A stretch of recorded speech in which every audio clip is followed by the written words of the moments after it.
উসমান হাদিবের কানের ঠিক নিচ বরাবর গুলি করা হয়েছে, যেখানে নিশ্চিতভাবে বোঝা যায় তার হত্যা নিশ্চিত করার জন্য টার্গেটেড প্র্যাকটিস প্রাপ্ত শুটার দিয়ে তাকে শুট করা হয়েছে।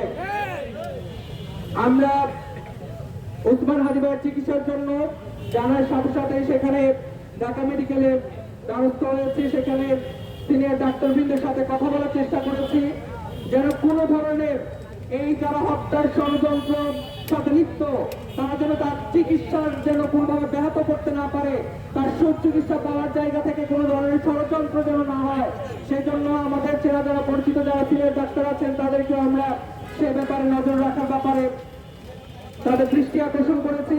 পাশাপাশি এই যে হত্যা করার জন্য তাকে অ্যাটাক করা হলো, গুপ্তভাবে তাকে যে হত্যা করার ষড়যন্ত্র করা হয়েছে, তার মাথার দিকে যে গুলিটা তাক করা হয়েছে সেখানে অনেকগুলো সিসিটিভি ফুটেজ সেখানে রয়েছে। আমরা রমনা থানার যিনি ডিসি আছেন মাসুদ সাহেব এবং মতিঝিল থানার ডিসি হারুন সাহেবের কাছে আমাদের কাছে কিছু তথ্য সংগ্রহিত ছিল। উসমান হাদি ভাই আজকে আগে থেকে ঘোষণা দিয়ে বিজয়নগর বাড়ির ট্যাঙ্কি যেখানে আছে সেখানে তার নির্বাচনী প্রথমে ছিলেন, তার সাথে যে পিআর টিমের সদস্য ছিল তারা সেখানে ক্যামেরায় কিছু সন্দেহভাজন ব্যক্তিকে ট্রেস আউট করতে পেরেছেন। সেই সন্দেহভাজন ব্যক্তি সকাল থেকে উসমান হাদি ভাইয়ের সাথে মাস্ক পরিহিত অবস্থায় ছিলেন।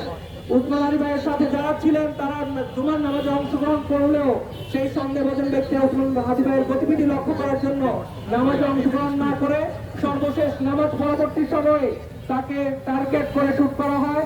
সেই সন্দেহভাজন ব্যক্তিদের ছবি আমরা প্রশাসনের কাছে দ্বারস্থ করেছি।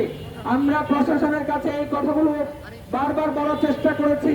তথ্যপত্র আপনাদের সংগ্রহ করার কথা, আমরা সংগ্রহ করে দেওয়ার পরও যদি এই সন্ত্রাসীদেরকে শনাক্ত করে বিচারের আওতায় আনতে যদি আপনারা কাল বিলম্ব করেন তাহলে ঢাকা বিশ্ববিদ্যালয়ের শিক্ষার্থীরা ঘরে বসে থাকবে না ইনশাআল্লাহ।